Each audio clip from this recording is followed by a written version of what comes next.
I want to just ask a few questions about personnel at the SEC, Mr. Gensler. So let's just start out with the very top, with you. In 2016, you were the CFO of Hillary Clinton's failed presidential campaign. Is that correct?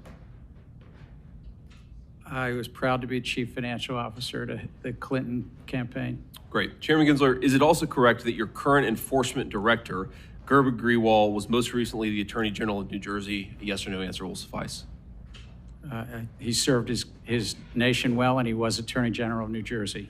So just to recap, the Attorney General of New Jersey is the guy who refused to enforce immigration laws and cooperate with ICE. He also launched, I believe, 8 separate investigations against Donald Trump during his time as Attorney General. Chairman Gensler, is it also correct that your recently hired General Counsel, Megan Barbero, was previously Deputy General Counsel under Nancy Pelosi and litigated 2 impeachment hearings against Donald Trump? I believe she was Deputy General Counsel of the House of Representatives. Great. So, and I'll also note that one of your senior enforcement counsels is married to Peter Strzok. My point here, Mr. Gensler, is that you seem to have a very troubling pattern of hiring at an impartial regulatory agency a lot of people who seem to have a vendetta against the former president. And I fear and I worry that that has implicated itself and affected the policy at the SEC. Chairman Gensler, when did the SEC take its first enforcement action against a SPAC? Do you know the exact time? Senator, we'd have to get back to you. I don't know what decade that was. So according to my staff's research, September of 2021 is the first time that you guys at the SEC launched enforcement action against a SPAC. So I want to recap just a few things, and then I want to ask a question. First, you were Clinton's finance director in 2016, Hillary Clinton's finance director. Second, you hired anti-Trump enforcement director Grewal in July of 2021. Third, you brought in Ms. Barbero, who was the litigator on 2 House impeachment trials against Donald Trump. You have another enforcement counsel who is married to Peter Strzok. In November of 2021, Senator Warren urged you to investigate the SPAC merger involving Donald Trump's Truth Social company. And in December of 2021, just a few weeks later, you guys launched an investigation using a novel legal theory against the former president's social media company. That is some coincidence, isn't it, Mr. Gensler?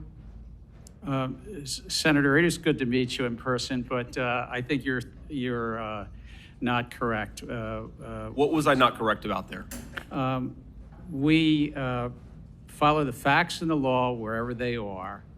And with regard to the SPAC field, the Special Purpose Acquisition Company field, there have been abuses, as you mentioned, one in 2018 that we found, and there are times that we do open investigations. So the problem that I have, Chairman Gensler, is not with you investigating SPAC mergers. The problem is investigating a SPAC merger using a novel legal theory against your boss, Joe Biden's chief political rival.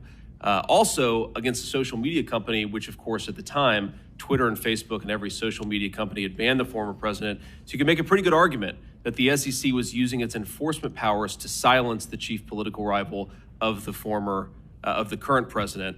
Now let me just offer another observation here. We are rightfully concerned in this chamber, at least on my side of the aisle, about the weaponization of the Department of Justice. But I'm increasingly worried that we should be more worried about the weaponization of the Securities and Exchange Commission. It looks more and more like not an impartial regulatory body protecting investors and consumers, but a regulatory body that it's using its power to silence and immiserate political rivals of the current president of the United States. I have just one final question on that, Chairman Gensler. Have you ever spoken to anyone at the White House about your investigation of Donald Trump's Truth Social? Sir, I don't speak. Yes or no? I don't know, sir. I'm going to answer the question. I don't speak to the White House about anything in our enforcement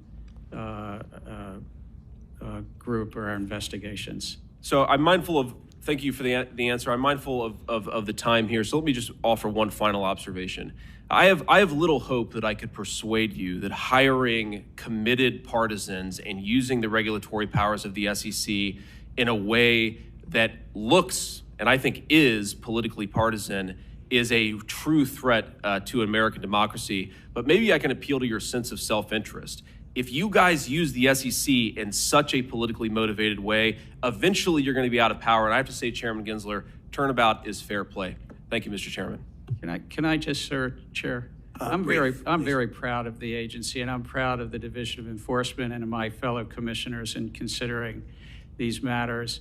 The one matter the Senator mentioned actually was settled earlier this year, and it was not with the former president. It's with the company, and it's all a matter of public record, that settlement. Thank you, Chair Gensler. Senator Van Hollen.